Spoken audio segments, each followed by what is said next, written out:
పామరు నియోజకవర్గంలో police station ఎదురుగా ఉన్న 13, 14 వార్డు సమీపంలో ఒక విలేజ్ క్లినిక్ అని నిర్మిస్తుంటే ఇక్కడ గత ప్రభుత్వంలో ఏమీ చేయలేకపోయినా కూటమి ప్రభుత్వం వచ్చి 22 నెలలు అయినా చక్కగా అన్ని అభివృద్ధి పథకాలు ఎన్నో చక్కగా విలేజ్ క్లినిక్స్ నిర్మిస్తుంటే దాన్ని అడ్డుకోవాలనే ప్రయత్నంతో గత ప్రభుత్వం ఏమీ చేసి ఆడవలేకపోయినా దీన్ని బురద జమ్మి ఆపించాలనే ప్రయత్నంలో చేస్తున్నారు. విలేజ్ క్లినిక్స్ ఎంతోమంది పేద ప్రజలకు వృద్ధులకు అందుబాటులో ఉండే విలేజ్ క్లినిక్స్ కడుతుంటే దాన్ని అడ్డుకోవాలనే ప్రయత్నంతో వైసీపీ ప్రభుత్వం వాళ్ళు ఇది కరెక్ట్ కాదు, గౌరవనీయులు చంద్రబాబు నాయుడు గారు అభివృద్ధి పథకాలతో ముందుకు నడిపిస్తుంటే వాళ్ళు చేయలేంది వాళ్ళకి మంచి పేరు వస్తుంది చెడగొట్టాలనే ఉద్దేశంతో ఇది చెడగొట్టాలని చూస్తున్నారు. ఇది స్వాభావితం కాదు.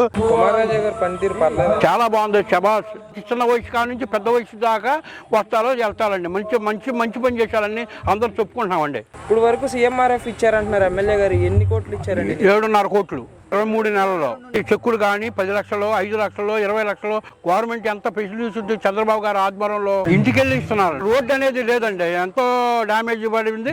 ఆ రోడ్డు ఎంతో డెవలప్మెంట్ చేశారు. అడగని చోట కూడా సిమెంట్ రోడ్డు, సిసి రోడ్డు చేశారు. గత మాజీ శాసనసభ్యులు గారు అభివృద్ధి మేము చేసాం మీ ఖాతాలో వేసుకుంటున్నారు కుమార్ రాజా గారు. అది ఏడవలేక కుంఠితనంగా ఏదో షాక్ బట్టి దాన్ని బట్టి వాళ్ళకి ఏమి త్వరగా ఏమి చేయలేక గత మాజీ ఎమ్మెల్యే గారు ఇంటి రోడ్డు కూడా ఆయనే నిర్మించుకున్నాడు అని అంటున్నారు.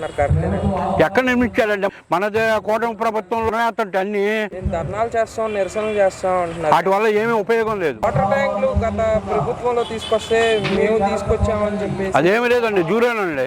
మనం మొత్తం వచ్చింది ప్రభుత్వంలో, మన ప్రభుత్వంలోనే 23 నెలల్లోనే చక్కగా పేద ప్రజలు చక్కగా తాగునీరు చక్కగా అందిస్తున్నారు. బస్ స్టాండ్ గత 5 సంవత్సరాల్లో మేము అభివృద్ధి చేస్తే ఇప్పుడు మీరు అభివృద్ధి చేశారని ఎక్కడండి? ఆ నిధులు నిక్షేపాలు ఇచ్చిన ప్రభుత్వం కూటమి ప్రభుత్వంలోనే సరి చేసింది. హాస్పిటల్ ఏదో కట్టారు, దీంట్లో కుంభకోణం ఉందంట. అదేమి లేదండి, గిట్టగా అనేక రకాలుగా గిట్టగా చేస్తున్నారు. ఎమ్మెల్యే గారి పని చాలా బాగుందండి. ప్రతి ఒక్కరు కూడా ప్రతి నియోజకవర్గంలో ప్రతి ఒక్కరు కూడా మెచ్చుకుంటున్నారు. శబాష్ ఎమ్మెల్యే గారు అంటున్నారండి. చిన్న వయసులోనే అతి చిన్న వయసులో చాలా బాగా చేస్తున్నారండి. తెలుగుదేశాన్ని మంచి పేరు తీసుకొచ్చారు ఎమ్మెల్యే గారు. కూటమి ప్రభుత్వాన్ని చాలా మెచ్చుకుంటున్నారు. సీ రోడ్లు కానీ, అన్నా క్యాంటీన్లు కానీ, గవర్నమెంట్ హాస్పిటల్ కానీ ఎంతో అభివృద్ధి ఎన్నో కోట్లు పెట్టి ఎన్నో లక్షలు పెట్టి కడుతుంటే దాని నిరోధక శక్తిలాగా అవి చూడలేక వారవలేక బురద జరుగుతున్నారు. 11 సీట్లుగా ప్రవర్తించాలో ఇక 1 సీటు కూడా రాదని మనసారా కోరుతున్నామండి.